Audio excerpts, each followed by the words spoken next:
Let me ask you, first of all, what you make of President Putin's statement tonight. He was condemning this armed mutiny, but then praising Wagner commanders for turning back. Yes, I think that we're going to hear. I think the Russians are still trying to get their message straight, and the consistent one will always be to lash out. Yet there was, I think, an attempt, a weak attempt at a conciliatory aspect of it, but at the same time, he basically accused the actions of Prigozhin and Wagner, and it was and they're doing it because of their resentment because of the failed war. And then also I found really interesting tonight, and it was we heard yesterday too, that Lavrov and Putin insinuated that this is obviously the West is once again behind this, which is classic. We were just waiting for them to say that, which is the same type of narrative you saw before the invasion on February 24th last year. So Putin has a problem in his heartland. We saw that on the screen when Prigozhin drove through citizens both in Rostov and farther toward Moscow, and so trying to sound conciliatory, open-minded to his people, but behind the scenes, the only thing I think I can say is to expect the unexpected. This is far from over. Interesting you say that this is far from over, because that is also what Antony Blinken, the US Secretary of State, said yesterday. And we now know, despite both Blinken himself and, as we just heard, President Putin saying, well, look, there's absolutely no question that the West, the US or any of its allies were in any way involved in this. We did learn that apparently the US was aware of what Prigozhin was about to do several days in advance. The answer is I do not know the specifics. There may have been they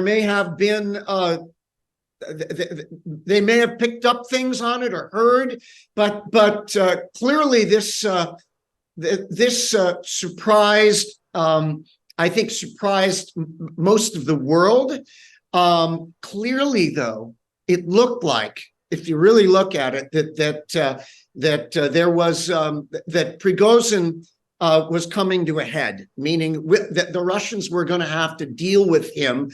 He sensed it, I think, and the accusations, and then they had the grievance narrative of the war in the failed war in Ukraine. Then he accused the Russian military of bombing base camps in the Donbass. So a lot of spite and bile, and for whatever reason, Prigozhin launched. And if it was intended to go all the way to Moscow, or 2/3 of the way to Lipetsk, don't know, but this is something that most of us, even us old Russia hands, have not seen in our lifetimes.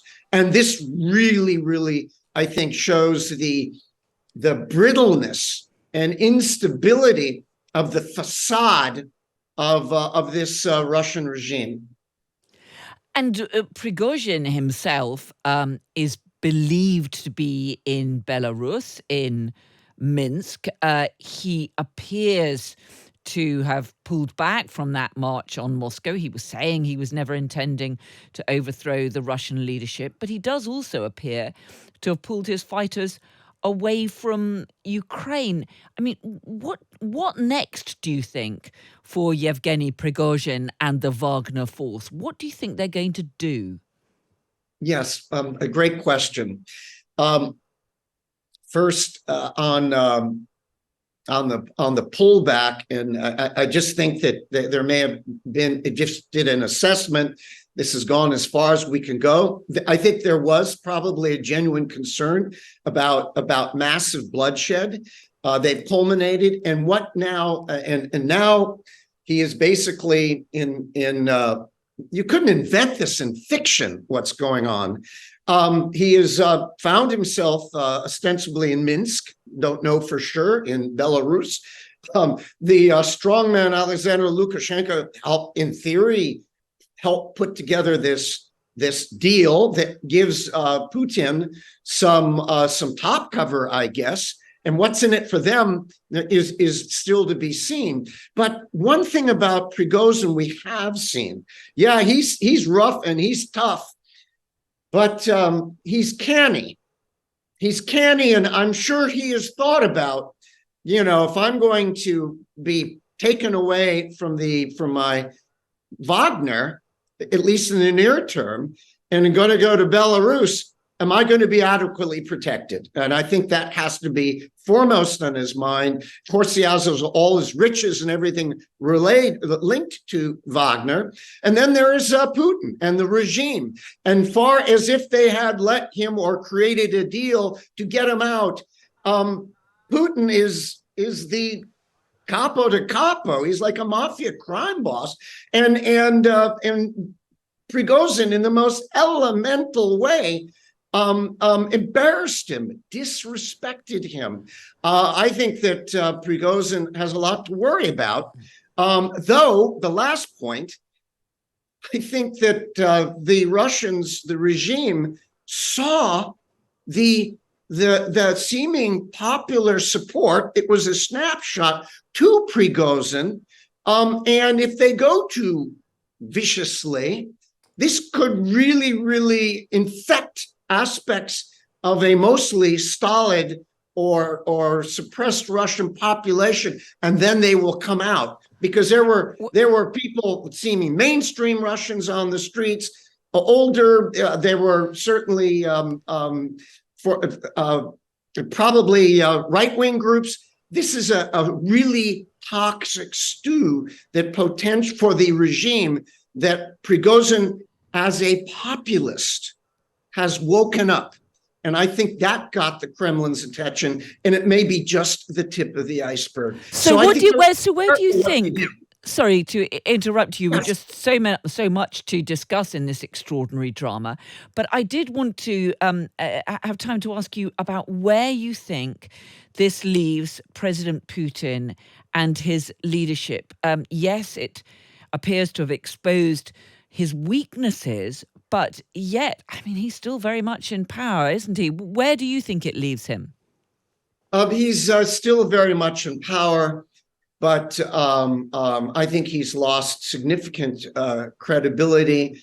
I think his population, who really want to believe in him, have been a bit shaken. But what does his inner sanctum think? What do his what they call the term Silovki, the power centers, the people that back them, because he gives them patronage and he expects their loyalty. What do the intelligence services say, who have always been behind the scenes in some way, kingmakers, and the military that has been savaged up on all sides in the war by Prigozhin, can't